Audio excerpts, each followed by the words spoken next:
Assalamualaikum warahmatullahi wabarakatuh. Perkenalkan, nama saya Ahmad Yasin dengan NIM 2465030. Saya dari kelas A. Pada video kali ini saya akan menjelaskan tentang makalah dari yang saya telah buat sebagai remedial dari mata kuliah praktikum basis data. Baik, di sini di dalam materi yang ada dalam makalah saya ini terdapat 4 materi utama dari pertemuan pertama sampai pertemuan keempat.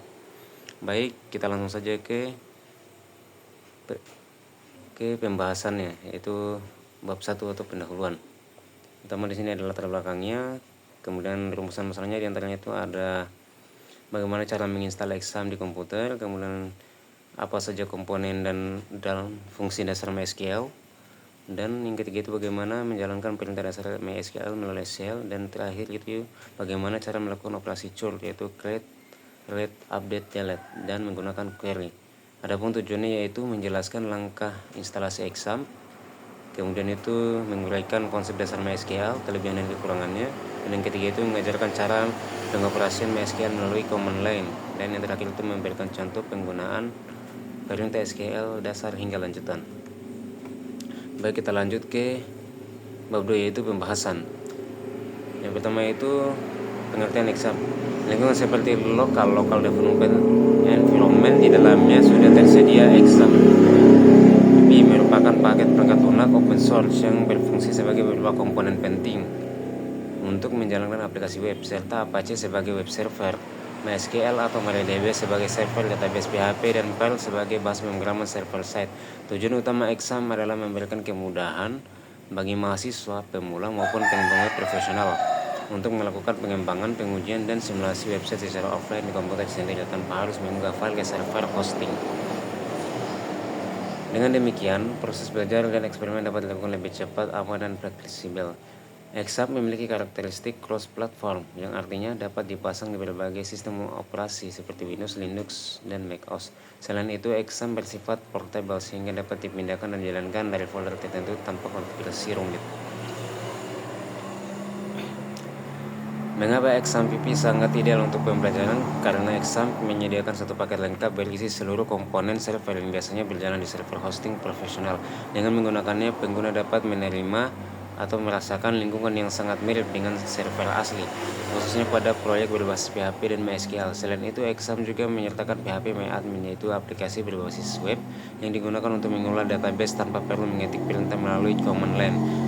Dengan adanya kombinasi tools tersebut, exam sangat cocok untuk proses belajar development seperti membuat website berbasis PHP, belajar database MySQL, menguji CMS seperti WordPress, Joomla, dan Drupal, melakukan debugging ke kode PHP, membangun sistem informasi skala kecil sampai menengah.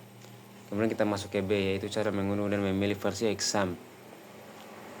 Mengunduh exam sangat mudah karena tersedia langsung di situs resminya Apache Friends. Saat ini membuka situs tersebut, pengguna akan melihat beberapa versi exam yang masing-masing memiliki versi PHP yang berbeda-beda. Pemilihan versi PHP ini sangat penting karena setiap sistem PHP akan memiliki fitur yang tidak kompatibel dengan versi lainnya. Langkah mengunduhnya yaitu sebagai berikut, yaitu pertama, buka browser seperti Google Chrome atau Microsoft Edge, kemudian kunjungi situs resmi Apache Friends, kemudian pilih sistem operasi yang Anda gunakan, kemudian pilih versi exam sesuai kebutuhan. Bila ingin belajar WordPress terbaru, pilih exam dengan PHP versi terbaru. Bila ingin menjalankan script yang lebih tua, pilih versi PHP yang kompatibel. Kemudian klik tombol download dan tunggu hingga proses selesai. Kemudian kita masuk di C, yaitu langkah-langkah install exam. Instalasi exam pada dasarnya cukup mudah, namun ada beberapa hal penting yang harus diperhatikan agar tidak mengalami masalah, yaitu yang pertama, menjalankan installer. File installer biasanya bernama XAMPP Windows Installer Exe. Saat dijalankan, Windows mungkin menampilkan peringatan keamanan seperti WASH. Pengguna cukup menekan yes agar instalasi dapat berjalan, dan exam bisa menulis file ke direktori yang dibutuhkan. Yang kedua itu memilih komponen exam, dan yang ketiga itu menulis di dalam installer terdapat daftar komponen yang ingin diaktifkan atau diinstal.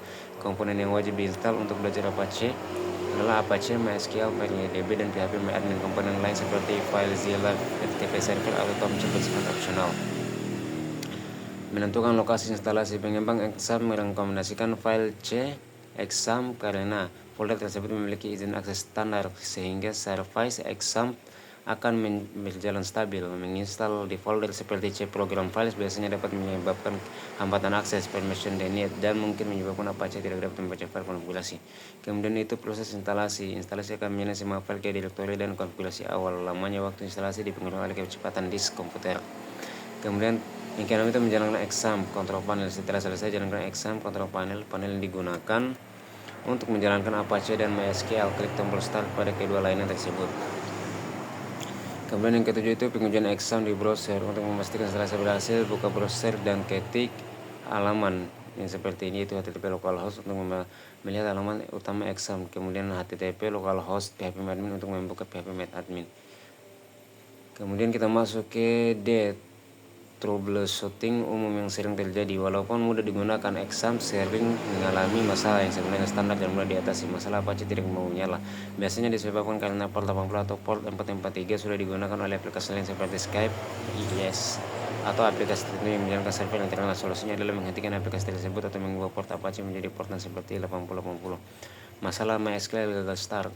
Penyebab utama atau umum adalah file sistem Excel rusak atau port 3306 dipakai program lain. Jika file Excel rusak, pengguna dapat memeriksa log dan memperbaiki file data atau melakukan reset database. Masalah phpMyAdmin login. Pada exam Usero tidak memiliki password secara default. Bila Anda mengubah password, Anda harus mengupdate file config inc php agar phpMyAdmin tetap bisa digunakan. Kemudian kita masuk ke pengenalan MySQL. Penjelasan konseptual lebih mendalam. MySQL merupakan sistem manajemen database relasional (RDBMS) yang menyimpan informasi dalam bentuk tabel. Setiap tabel berisi kolom yang mendefinisikan jenis data dan baris yang berisi nilai data tersebut. Konsep penting yang harus dipahami dalam MySQL meliputi database, yaitu wadah utama yang di dalamnya terdapat banyak tabel, kemudian tabel tempat menyimpan data terstruktur, kemudian kolom, atribut atau karakteristik setiap entitas, dan baris satu set data lengkap dari sebuah entitas. Primary key, identitas untuk membedakan satu baris dengan baris lainnya, dan terakhir indeks digunakan untuk mempercepat pencarian data. Semua konsep ini merupakan dasar dari desain database sehingga perlu dipahami sebelum membuat aplikasi. Kemudian kita masuk ke kelebihan dan kekurangan MySQL. MySQL memiliki kelebihan dari sisi kecepatan, fleksibilitas, dan kemudian penggunaan. Dalam skala besar, MySQL tetap bisa digunakan dengan konfigurasi yang cepat, namun fitur tertentu mungkin tidak selengkap sistem database enterprise seperti Oracle Database atau Microsoft SQL Server. Kekurangan MySQL biasanya muncul pada skenario transaksi berat, analitik rumit, atau replikasi tingkat lanjut. Namun untuk kebutuhan pengembangan web skala menengah, MySQL sudah lebih dari cukup. Kemudian kita masuk ke G, perintah dasar SQL. Penjelasan yang pertama itu menampilkan database. Perintahnya itu show database, penjelasan logis. Perintah ini digunakan untuk menampilkan seluruh database yang di dalam server MySQL. Tujuannya adalah untuk mengetahui daftar lingkungan penyimpanan yang tersedia sebelum memilih database mana yang akan kita kelola. Kemudian itu biasanya dilakukan setelah login ke MySQL menggunakan command MySQL work. Hasil show database sangat penting bila server digunakan oleh banyak aplikasi. Kita ingin mengecek apakah database yang kita buat sudah tersimpan, menghindari duplikasi nama database. Kemudian kita masuk kedua, yaitu membuat database. Perintahnya itu create database toko online. Penjelasan logis. Perintah ini membuat ruang penyimpanan baru bernama toko online. Nama database harus unik dan tidak boleh mengandung spasi kecuali memakai heuristik. Database di MySQL pada dasarnya adalah folder besar yang berisi banyak tabel dan file metadata. Jika nama-nama MySQL akan menolak dan muncul error, can create database exist. Sangat dianjurkan membuat nama database tanpa huruf kapital agar konsisten dan mudah diakses. Kemudian kita masuk ke 3, yaitu menggunakan database. Perintahnya itu use toko online. Penjelasan. Setelah database dibuat, kita perlu memilih database yang ingin kita pakai. Perintah ini mengarahkan semua query selanjutnya untuk bekerja pada database tersebut. Tanpa perintah ini, MySQL tidak tahu di mana kita ingin membuat tabel atau data baru sehingga muncul error no database selected. Use tidak membuat perubahan apapun, hanya mengganti fokus kerja saja. Kemudian kita masuk di keempat, yaitu membuat tabel. Perintahnya itu create table product, dan di dalam itu ada ID dengan integer auto increment primary key, nama filechar 100 not 0, kategori filechar 50, stok int default 0, harga desimal 12,2, tanggal input timestamp default current timestamp. Penjelasannya itu perintah ini membuat struktur penyimpanan data bernama produk. Tabel adalah komponen inti database berbentuk kolom dan file seperti Excel. Penjelasan kolom ID int auto the increment primary key, yaitu identitas unik bertambah otomatis 1, 2, 3 dan seterusnya. Nama varchar 100 disarankan pakai varchar karena fleksibel. Stok int default 0, jika stok tidak diisi otomatis bernilai 0 sehingga mencegah error. Angka desimal 12,2 tipe khusus untuk uang agar tidak salah pembulatan. Timestamp otomatis menyimpan waktu input. Penting memilih tipe data yang tepat agar penggunaan penyimpanan efisien, query lebih cepat, tidak boros. Kemudian kita masuk ke email, yaitu menambah data. Insert, perintah insert untuk produk dalam kurung nama, kategori, stok, harga. Values dalam kurung laptop Asus elektronik 750.000. Penjelasan insert digunakan untuk memasukkan baris baru ke tabel. Kolom yang disebutkan di bagian depan harus sesuai urutan dengan nilai di dalam values. Jika tidak mengisi salah satu kolom yang memiliki default MySQL akan memberikan nilai bawaan, contoh stok sama dengan 0. Bila memasukkan banyak data sekaligus, insert into nama, kategori, stok, harga, values, flash disk 30 GB, aksesori 20, keyboard, mechanical, elektronik, mouse, wireless, accessories. Kita masuk di H, yaitu konsep transaksi dalam SQL. Perintah yaitu start transaction, yaitu update product set stock sama dengan stock 1, where ID sama dengan 1, update cash set saldo plus 750.000, where ID sama dengan 2. Transaksi sangat penting untuk sistem keuangan stok barang dan sistem peminjaman. Kemudian kita masuk di backup data menggunakan MySQL, ya. Perintah backup itu MySQL dump urut p toko online backup toko SQL. Penjelasan MySQL dump mengekspor seluruh isi database menjadi file SQL. File backup berisi struktur tabel, data baris. Perintah create table, perintah insert sangat berguna bila server rusak atau file database corrupt. Perintah restore MySQL urut toko online backup toko SQL. Kemudian kita masuk ke J, select dasar. Perintah select bintang from produk. Penjelasan select adalah perintah untuk mengambil data dari tabel. Bintang berarti semua kolom ditampilkan.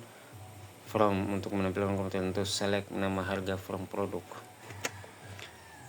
Kita masuk ke poin K, where dan operator penyaringan data. Contoh dasar itu select from produk where harga 100.000. Contoh operator lain menggunakan like pencarian pola. Select bintang from produk where nama like persen laptop 2%. 2 menggunakan B2N. Select bintang from produk where harga B2N 50.000 and 500.000. 3 menggunakan OR dan N. Select bintang from produk where kategori sama dengan elektronik and stock 5. Penjelasan logis where memfilter data sehingga query lebih efisien. Tanpa where select akan mengeluarkan semua data yang tidak efektif untuk tabel. Kemudian kita masuk di L, yaitu update. Perintah update itu update produk set harga sama dengan 800.000, where ID 3. Penjelasan penting, update harus selalu menggunakan where, jika tidak semua baris akan berubah. Update produk set stock sama dengan. Kita masuk di M, delete. Perintah delete from produk where ID sama dengan 2. Penjelasan itu menghapus satu baris berdasarkan ID tidak dapat dipulihkan kecuali melalui backup, sama seperti update harus ada where. And alter table, contoh menambah kolom. Alter table produk ADD column berat INT default 0. Contoh mengubah tipe data. Alter table produk modify column nama varchar 150. Contoh mengganti nama kolom. Alter table produk change kolom kategori baru varchar 50. Penjelasan logis, alter table digunakan untuk mengubah struktur tabel tanpa menghapus data. Sangat penting saat aplikasi berkembang. Kemudian kita masuk ke penutup. Kesimpulannya, yaitu Exam merupakan salah satu platform pengembangan web yang sangat membantu bagi pemula maupun pengembang karena menyediakan paket lengkap seperti Apache, MySQL, MariaDB, PHP, dan PHP MyAdmin. Melalui Exam, pengguna dapat belajar dan melakukan simulasi website secara offline tanpa konfigurasi rumit. MySQL sebagai sistem manajemen basis data memiliki peran penting dalam pengolahan data, terutama pada aplikasi berbasis web. Penggunaan perintah dasar SQL seperti select, insert, update, delete, dan alter table membantu dalam memahami cara kerja database secara langsung.